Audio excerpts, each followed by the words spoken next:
In this video, I'm walking you through exactly how my agency operates at a 73% profit margin by leveraging systems, operations, and Notion. But you see, when I first started my agency, it went from zero to over $64,000 a month in just 90 days. And because we didn't have the proper infrastructure in place, a lot of all that shit came back on my shoulders, and it was very, very frustrating to deal with. So I decided to build one of the best operating systems for my agency. And again, in this video, I'm giving you a complete, unfiltered guide into exactly how we run our agency using Notion. So without further ado, ladies and gentlemen, here it is. This is what I have called Hub OS. And honestly, my main source of inspiration when building this out was from my previous company that I owned. Now, many of you don't know this, but I actually built and scaled a luxury construction company that did over $2.2 million in sales in our last year of operations before I jumped into the SMA space. But in my construction company, as you see, I built a badass tool trailer that grouped tools and materials by function into separate storage areas, making it way quicker and faster to access what we needed when we needed it. So again, looking here at Hub OS, you'll see I've built my main office, which represents my tool trailer,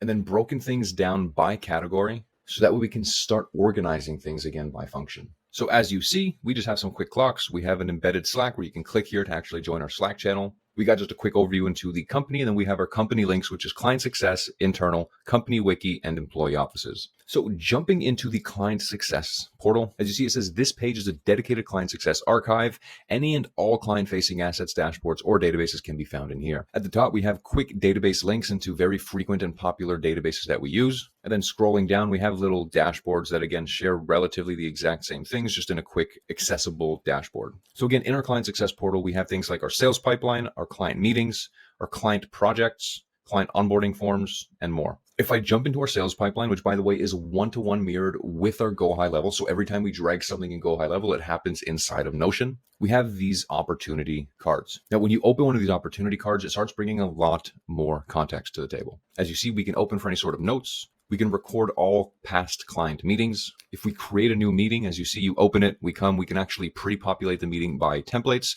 and then everything that I want is going to automatically populate, giving us a complete SOP embedded into it. Coming back, we can also see any sort of projects that are associated with this client. So if we hit new, we have client onboarding, client fulfillment, and client offboarding. And then if you have multiple offers or niches, you can go ahead and start standardizing them by offer and niche. Now, if I click the client onboarding, you'll see a template start loading here. In this template, we just have some quick steps for our team to do, like adding the client to the property above, adding a due date, all this extra stuff. And then we come down and we start to see our tasks templates. These tasks are in order from A to Z on how we've standardized onboarding all new clients. If I then open one of these tasks, you'll see we have embedded SOPs right into it, with a step-by-step guide on everything you need to do. And then when you go ahead and actually open something, we have step-by-step instructions. We can actually even embed files, and then we can also embed Loom videos for further instructions. Aside from the client projects, we've also centralized client marketing creatives, so that way we can go ahead and actually include all of the ads that we publish, include all the files, all the assets. And then if you open it again, we have things for raw footage. We can drop editor's notes, brainstorming, ad copy, final photos, where again, everything is centralized into this one little card. And then if we close it out, it's nice, beautiful inside of our little pipeline. Then I can back out of this completely, and all of that information is saved inside of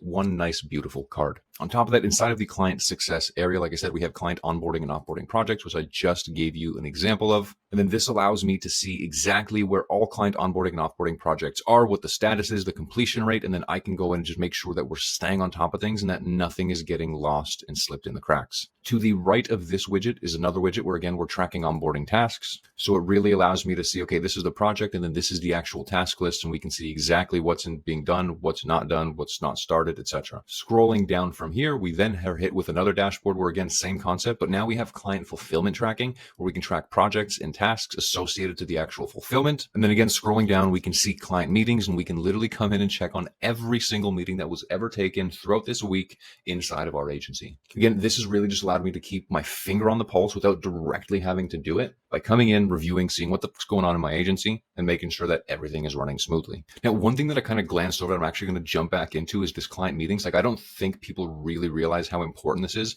because as you grow your company, you're going to have media buyers that you hire, you're going to have account managers that you hire, you're going to have media buyers that you fire, and you're going to have account managers that you fire. You're also going to have people leave. So it's really important to document the entire freaking process and put it inside of a place so that way everyone that's new can come into your business, go back, watch these meetings at 2x speed, be up to date, and have a full contextual awareness into what's going on with that specific account and what their job is going to be, and also what the relationship has been like thus far. So I think this is one of the greatest things that I've managed to implement. Now, jumping back into the internal, honestly, same concept. We have database links with the same dashboards for quick access. But again, this page is really dedicated towards tracking anything that's happening internal into our company, such as internal projects, internal to-do lists, creating marketing stuff, all of our back-end stuff, etc. So again, we can see certain tasks that have to get done that have been assigned to the team. We can see any sort of internal company projects. If we open the project, we have things like pre-planning, research. We can have weekly updates and a completion overview. We can then scroll down and we can start adding tasks right inside of here, which then adds it to our main task database, but adds a nice little filter relational property here so it stays organized by this project. We can also go ahead and record project meetings and embed them directly in this project. So again,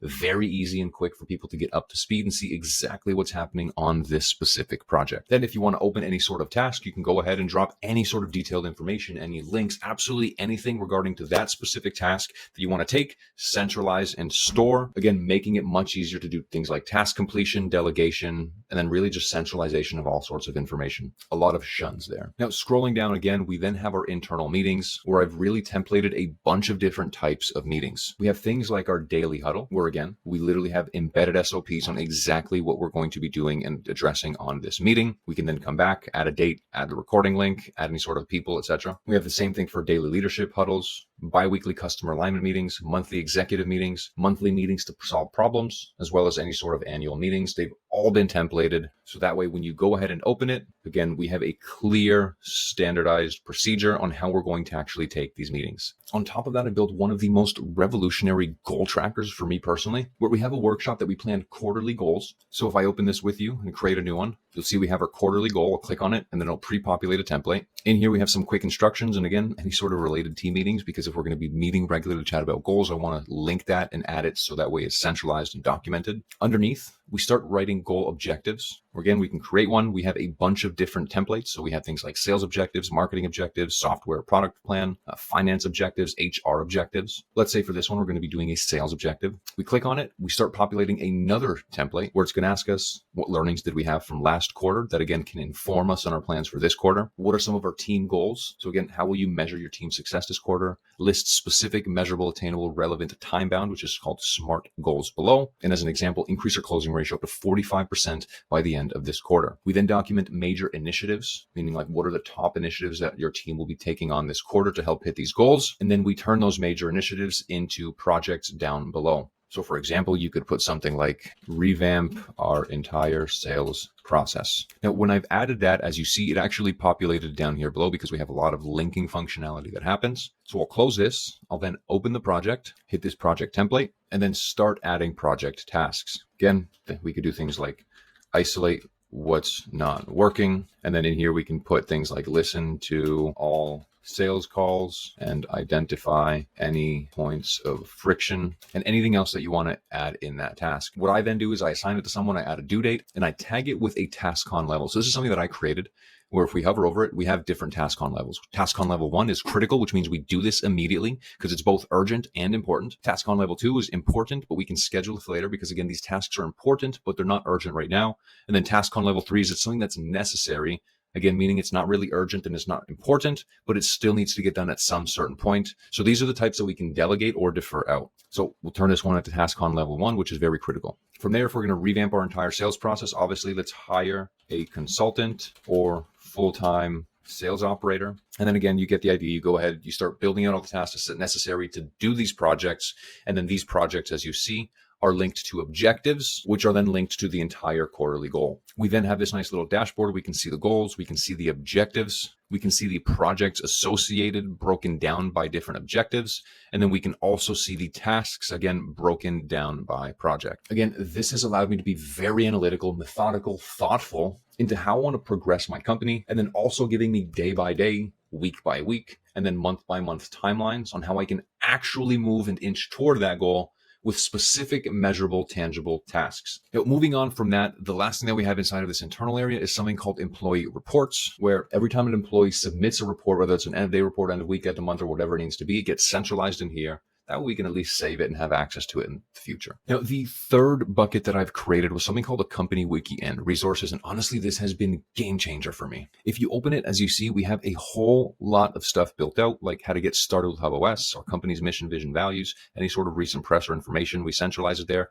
Any sort of company events, if we have any, we centralize them there. You can go ahead, you can start documenting policies like vacation policies, benefit policies, etc. And then on top of that, we can start building out team wikis and guides. So we have a sales wiki, a marketing wiki, a customer success wiki, an AI wiki, HR, etc. If I open our sales wiki, for example, you'll see we have sales rep onboarding, sales scripts, sales assets. Inside of our sales scripts, we literally have version 1. We'll create version 2, version 3. So that way we can see all of our previous sales scripts and then also start to iterate and build on them as we grow as a company. We have sales assets like client wins and testimonials. And then if we back out, again, we can do the exact same for marketing, where we're starting to centralize all these different types of information. The same for customer success and so on. Now, just so you guys can see the level of how I like to structure my SOPs, for example, in employee onboarding and training, is I will create a master document with absolutely everything built out in here. I'll then break it down. We'll add video walkthroughs, mission, vision, values, company culture. What is it that we do? Then we break down the definition of the actual role. Again, everything is also paired with a video walkthrough. We also have things like the perfect day, so we can standardize exactly what a great day should look like in this role. And then we have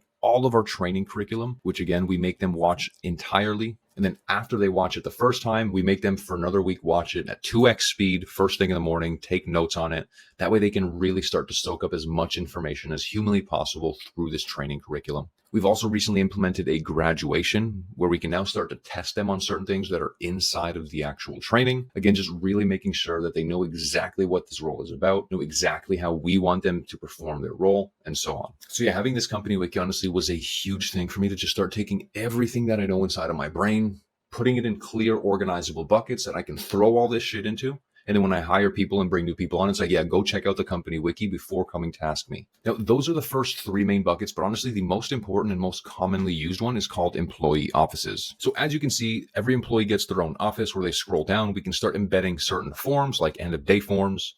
If they're appointment setters, we can add the links that they're going to use to schedule appointments. We can add passwords to things like Notion, Slack, Go High Level, whatever we need to do. So this is really a great spot to centralize forms and important data. Scrolling down, we have an Asana style task list where we can see things by date. So things that are either in September, not due, last 30 days, last 7 days, tomorrow, next 7, next 30. We can see it again, Asana, what's in progress. And then we can also see all. So we can see again, every single task that they had to do. We can also view their tasks on a calendar. So they can see day by day what tasks they have on a calendar view. Again, either by what's still in progress, or we can just see all the tasks. So whatever's done as well. If you scroll down some more, we can see that they have projects that they are specifically part of. As you see, we're filtering all projects that you were a part of, both by client and internal. And they can come in and just quickly see what projects that they're a part of. And then we also do the exact same things for meetings, where it says all meetings that you're a part of, filtered again by internal and client. So you can come in, you can see all the internal meetings that you've ever been a part of inside of my company, as well as all of the client meetings that you've ever had or been a part of, again, working for my company. We also add and include them in any sort of company goals and OKRs that they may be a part of. And then we can also get them to embed their calendar just for quick access so they can see if there's anything else they have outside of work, like maybe pick up their kid at 3 p.m. or something. Now, that was version 1. Since then, I've actually created employee offices by position. So here, for example, we have a media buyer office setup where we've added one little extra thing that says active clients. So they could open this and then see exactly the clients that they're currently managing, just giving them a real quick overview to keep track of everyone that they're dealing with. Or how we have our closers office set up, where again, we have things like their calendar booking link. We have the sales rep onboarding trading portal, any sort of logins and passwords or any sort of forms. They can scroll down and see a view of our CRM/pipeline. They can also scroll down and see any sort of tasks that they have to do, again, calendar view or an Asana view. And then as well as any sort of meetings they've taken, which is realistically going to be any sort of internal or sales call that they've taken with clients. Now, that's it in real quick summary. Again, there's a lot more in depth that I could have gone into, but I just wanted to give you a great unfiltered overview into how this really works. And as you see, I've been able to document absolutely everything in my business, give it a home, which has allowed me to remove myself back a layer and bring people in, and then allow me to manage and also brain dump all of my knowledge into some sort of SOP that they can work based off of. Now, before I wrap this up, there's a few extra things that I've added into here that I didn't cover. I'm just going to quickly bang them off as my miscellaneous features that I absolutely love. So number 1 is our master databases, where we have every single database that we use, and then we break them down by division. The second thing that I absolutely love is our marketing creatives pipeline, where if we create a new one, It allows us to, again, centralize everything from raw footage, brainstorming, writing out our actual video script, uploading the edited videos directly below, closing it all out, dragging it around, and keeping track of it. Another thing that I'm a huge fan of is employee onboarding and offboarding procedures, where again, we have onboarding procedures and offboarding procedures based off of actual job description. Another thing that I absolutely love is being able to centralize things like our company offers. So that way we can start documenting exactly what our offers are and what they consist of, as well as any sort of new ideas that our team has. We can go ahead and dump down new ideas for our product in this little section. Another thing that I've really loved is being able to take my sales script and embed it as a template using Notion's sync feature. So every single time our sales rep comes in here, they create a new meeting, the actual sales script itself automatically populates. The last feature that I've absolutely loved has been creating pipelines for all of our applicants by position. So again, every time we get a new applicant, they'll come in here. And then below we go ahead and we do this where we say interview 1, we jot down a bunch of notes, and then we actually embed the video itself so we can review that interview if needed. And we do the same thing for any second or third interviews necessary as well. And that, ladies and gentlemen, is my attempt to break down HubOS in as short of amount of time as possible without boring you, while also showing you absolutely everything that I'm using regularly to streamline my agency's operations and keep profit margins high.